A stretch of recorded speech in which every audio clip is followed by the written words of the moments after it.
sa gitna ng pinakamalaking sunog sa syudad sa Hawaii. Milagrong hindi natupok ang simbahan na to. So ito yung pinakamalaking sunog sa Hawaii nga. So, buong syudad nito ay natupok ng sunog, pero ang simbahan nito ay nananatiling nakatayo. So hindi siya nadamay sa malaking sunog. Kung trip nyo ang ganitong klaseng video mga kapatid mula kay Sayong Araw, kung bago ka pa lang sa channel niya ay mag-subscribe ka na, at huwag mo na rin kalimutan i-click ang notification bell para lagi kang updated sa mga video na i-upload niya. So nilagay ko na dito ang link ng video na sa aking description box. So pakivisit lang po sa kanyang video. Magaganda ang mga content po ni Sayong Araw mga kapatid, at huwag mo na rin kalimutan mag-subscribe sa channel ko, Pinoy Master Channel, at i-click mo na rin ang notification bell para lagi kang updated sa mga bagong reaction video na i-upload ko. Okay, so wag na natin patagalin to mga kapatid. Napaka-interesting to na video ito. Yung mga pinaka-paboritong video mga himala talaga eh. So wag na natin patagalin to, simulan na natin. Ang kaganapan sa Maui ay tunay na nakakabahala. Bilang ng mga nasawi, wala pa rin tayong tiyak na bilang ng mga namatay at ang pagkatansya ng pinsala. Ngunit ayon sa mga balita, umaabot na ng mahigit 19 na mga katao ang namatay. Kumpirmadong nasunog ang higit sa 2,000 na kabahayan at iba pa mga gusali dahil sa mga sunog sa gubat. May mga istrukturang nagmula pa noong higit sa 1 siglo at inaasahan ng mga otoridad na maaaring umano'y umabot sa mahigit na $5 bilyong ang gastos sa pagtayo muli ng sikat na destinasyon ng Lahaina. Ngunit sa umaga nito, may tanda ng pag-asa sa mga taong labis na naapektuhan, sapagkat isang simbahan na itinayo na higit 175 years na ang nakalipas. Tignan iyan, ang magandang istruktura ay matatag na nakatayo, walang gasgas mula sa mga apoy. Ang Reverend Monsignor Terence Watanabe ay narito na ligtas at nakakamangha sapagkat ito ay naitayo 1846 pa lamang, ngunit hindi siya naapektuhan ng apoy ng Maui.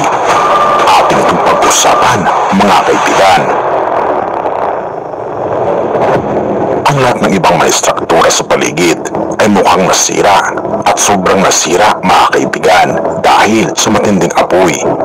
Ngunit isang simbahan ang nanatiling nakatayo at hindi man lang apektado ng sunog. Makikita ang simbahang ito na milagro na hindi nasunog dahil ika pa ng isang pari na nanungkulan dito ay dahil marami ang mga nananalangin at marami ang naisalbang buhay ang simbahang ito.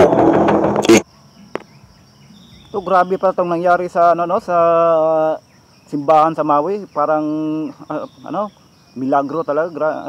Ang buong syudad pala ito sa Maui, parang impyerno talaga eh.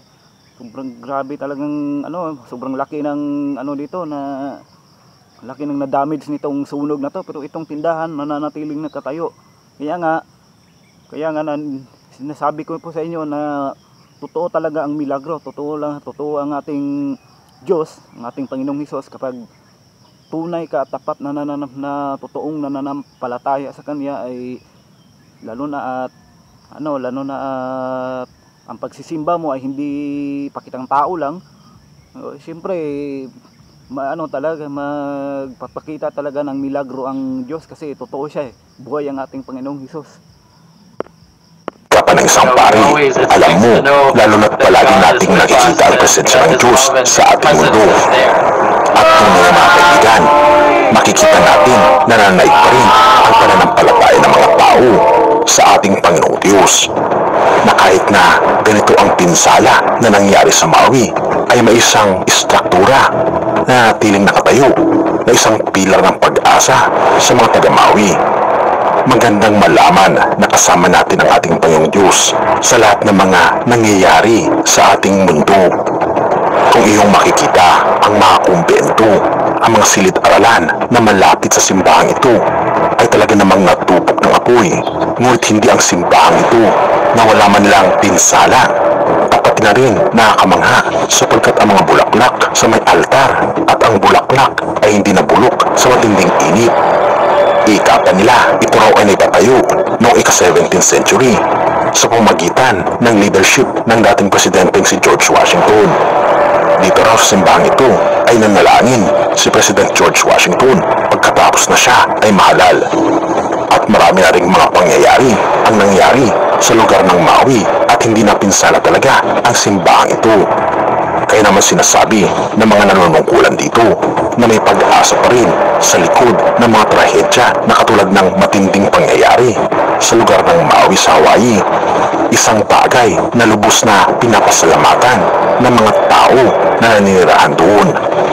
Ika pa ng pari, maaari nating masabi na ito ay probidensya daw ng ating Panginoong Diyos sapagkat may mga tao sa loob ng simbahan habang nangyayari ang pag-apoy at nalulugod ang ating Panginoong Diyos sa pananampalataya ng mga tao na tunay na sumasampalataya sa Kanya. Isaiah 25 verse 4. Ikaw ang tunay na kanlungan ng may hirap at mga nangangailangan, matatag na silungan sa panahon ng unos at nakakapasong init. Sa harap mo'y mabibigo ang mararahas. Sila'y parang bagyong humahampas sa matibay na pader. Tunay nga mga kaibigan, na ang tunay nating kanlungan ay matatagpuan lamang natin sa ating Panginoong Diyos at wala nang iba. Kung tayo ay nananampalataya sa Kanya, hindi niya kailanman tayo ipapabayaan niya. Hindi dahil sa mga istruktura o sa mga bagay na mayroon tayo, kundi dahil sa ating pananampalataya sa Kanya. Kaya naman, purihin ang ating Panginoong Diyos sa Kanyang kabutihan sa atin, sa likod ng mga trahedyang katulad nito, sapagkat ang tunay nating kanlungan ay walang iba, kundi ang ating Panginoong Jesucristo. Purihin ang ating Panginoong Diyos. At salamat mga kaibigan sa inyong panonood. Tayo manalangin. Ama naming banal, makapangyarihan naming Diyos, tunay nga po Panginoon, na kayo po ang tunay naming kanlungan sa likod ng mga trahedya, sa likod ng mga problema. Hinihiling po namin Panginoon na huwag niyo po kami papabayaan, lalong higit ang mga kaibigan po namin sa lugar ng Hawaii na napinsala ng matinding apoy. Gabay niyo po sila Panginoon at tulungan makabangon muli. Tulungan rin kami Panginoon na nakakaranas ng mga bagyo ng buhay. Bigyan kami Panginoon ng inyong pong presensya at ilayo kami sa anumang klase ng trahedya. Patnubayan kami at patawarin kami Panginoon sa lahat ng aming pagkukulang at pagkakasala. At salamat sa aming tunay na kanlungan na walang iba kundi ang aming Panginoon Jesucristo. Purihin ka o aming Panginoon Diyos at patawarin po kami sa lahat ng aming pagkukulang at pagkakasala. Pagkat ito ay nasamot tiling sa matamis na pangalan ng aming Panginoong Jesus. Amen. Well, pinaparamdam lang ito ng ng Panginoong Diyos sa atin na kahit anong pagsubok sa ating buhay, kahit anong ito nga, kung hindi mahalaga itong mga mamahaling instruktura, nasunog ito, pero itong simbahan ay nakanatiling nakatayo at hindi natupok ng sunog. So pinaparamdam lang sa atin ng Diyos na hindi mahalaga ang bagay dito sa mundo. Ang mahalaga ay ang tunay na at tapat na pananampalataya sa Kanya, dahil siya ang tunay nating Diyos, Panginoong Hesus. At ito lang ang simbahan, niya, at ang tinatag niya itong simbahan, itong Biblia. So para tayo ay maniwala sa Kanya, kahit anong pagsubok sa ating buhay ay dapat hindi tayo mag-give up. Parang simbahan na tayo ay tatayo pa rin, tayo ay maging matatag. Yan po ang pinaparamdam ng Panginoong Diyos sa atin. Okay, salamat po sa inyong panonood mga kapatid, at hindi na tayo magkikita tayo sa next reaction video ko. At salamat po sa inyong panonood. God bless po, mag-iingat po kayo palagi. Peace out.